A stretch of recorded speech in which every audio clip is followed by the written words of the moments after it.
Salut à tous, c'est Récap de film. Aujourd'hui, nous allons nous intéresser à The Buggy Led. The Buggy Led commence par une histoire.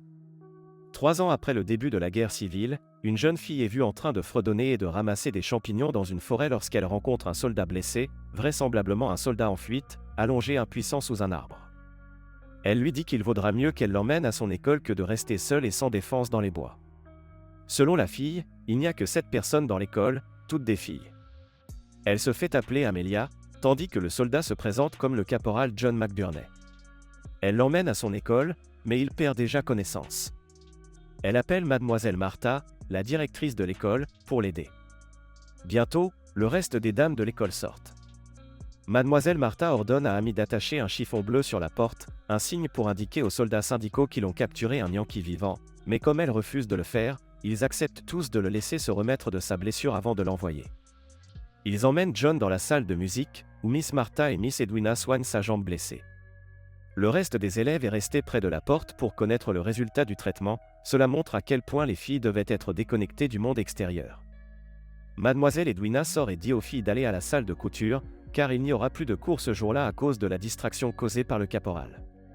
Bientôt, les soldats de l'Union passèrent devant l'école, Miss Martha sortant pour s'occuper d'eux.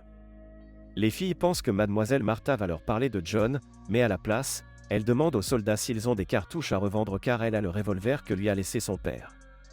Elle monte charger le revolver. Mademoiselle Edwina surprend Amy en train de parler à John dans la salle de musique et la renvoie, l'avertissant de ne pas entrer à sa guise. Mademoiselle Martha se rend dans la salle de musique pour changer le bandage sur la jambe de John. John reconnaît le fait que Mademoiselle Martha est directe avec les mots, mais elle ne tombe pas dans ses tours pour la faire aimer. Mademoiselle Edwina apporte du savon et un rasoir dans la chambre de John à la demande de Mademoiselle Martha. Il essaie de flirter avec elle, allant même jusqu'à lui demander quel est son plus grand souhait. Il fait cela pour gagner la bonne volonté des filles afin qu'ils puissent rester à l'école beaucoup plus longtemps. Lors d'une des prières nocturnes des filles, Alicia s'excuse et se rend secrètement dans la chambre du caporal pour lui donner un baiser. Au dîner, Mademoiselle Martha annonce qu'en tant que chrétienne dévouée, elle les fera prier avec le caporal dans sa chambre avant de se coucher. Juste au moment où il commence à chanter avant la prière, un bruit sourd se fait entendre à la porte. Tout le monde a peur, Mademoiselle Martha dit à Mademoiselle Edwina de rester avec les filles pendant qu'elle va vérifier la porte. Elle ramasse son revolver dans sa chambre avant de s'approcher de la porte. Elle voit 2 de leurs soldats à la porte. Ils sont venus chercher quelque chose à manger. Après de nombreuses supplications des filles, Mademoiselle Martha décide de laisser John rester jusqu'à ce que sa jambe soit complètement guérie. Le lendemain matin, Amy aide John à marcher dans la pièce avec un bâton de marche. John décide de s'occuper du jardin de l'école malgré ses jambes pas complètement guéries, il essaie de se rendre utile pour que les femmes lui permettent de rester avec elle beaucoup plus longtemps. Les dames, y compris Mademoiselle Edwina, essaient toutes d'attirer l'attention de John.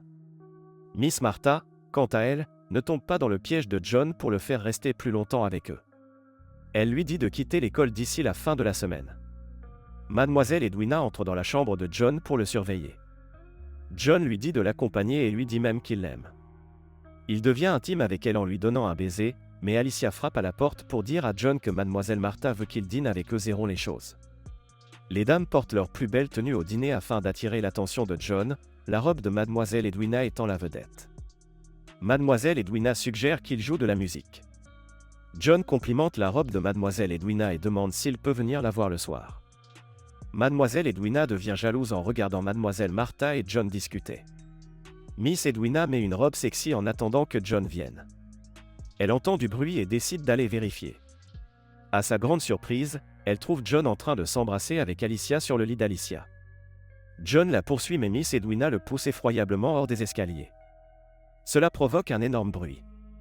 Alicia a immédiatement inventé un mensonge selon lequel John essayait de coucher avec elle de force avant que Mademoiselle Edwina ne vienne le combattre. Mademoiselle Martha le déplace à la table avec l'aide des filles avant de les envoyer. Elle dit à Edwina qu'ils doivent amputer la jambe de John car il perd beaucoup de sang. John se réveille après quelques jours et bien sûr, il est tellement enragé qu'il découvre qu'il n'a plus de jambes. Mademoiselle Edwina accourt pour le calmer mais il n'écoute rien de ce qu'elle a à dire. Alicia entre dans sa chambre avec l'intention d'être de son bon côté mais les choses ne se passent pas selon son plan car John la menace de lui obtenir les clés de la chambre de Miss Martha. Les dames discutent de ce qu'il faut faire avec lui, mais Mademoiselle Martha leur dit que le renvoyer n'est pas la meilleure option car il pourrait ramener ses troupes à l'école. John boitille jusqu'à la table à manger avec une arme à feu effrayant tout le monde. Il leur dit que les choses vont maintenant se passer comme il le veut maintenant et qu'il va partir quand il en aura envie. Mademoiselle Martha chuchote à Jane d'attacher un chiffon bleu au portail. John la surprend en train d'essayer de mettre le chiffon bleu sur la porte et alors qu'elle essaie de s'enfuir, John la capture et l'emmène dans une pièce. Mademoiselle Martha part à sa recherche et trouve un moyen de faire sortir Amy de la garde de John. John les suit jusqu'à l'école et menace de tirer sur l'un d'entre eux qui essaie de faire n'importe quoi pour le faire sortir de l'école. Il tire sur le lustre du plafond pour les effrayer davantage. Alors qu'il retourne dans sa chambre en boitillant, Miss Edwina le poursuit aux grandes dames de Miss Martha. Elle verrouille la porte par derrière, poussant une table derrière pour s'assurer que personne ne peut entrer. Elle couche avec lui pendant que les autres dames sont en bas en train de réfléchir à la façon de se débarrasser de John. Marie suggère de le nourrir de mauvais champignons puisque John aime les champignons qu'Amy a cueillis dans les bois. Mademoiselle Martha est d'accord avec elle et ordonne à Amy d'aller secrètement dans les bois pour cueillir de mauvais champignons. Au dîner ce soir-là, tout le monde, y compris John, se rassemble pour manger.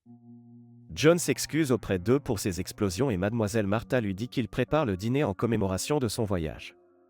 Miss Martha lui offre les champignons qu'il accepte volontiers. Mademoiselle Edwina n'est pas au courant du plan des dames pour faire du mal à John avec les champignons. John commence à ressentir une gêne alors qu'elle a du mal à respirer et en quelques secondes, il tombe au sol et meurt. Amy sort pour attacher le chiffon bleu à la porte. Ces dames sèment un vêtement sur le cadavre de John et le laissent devant la porte de l'école. Le film se termine dans ce qui ressemble à une fin imprévisible.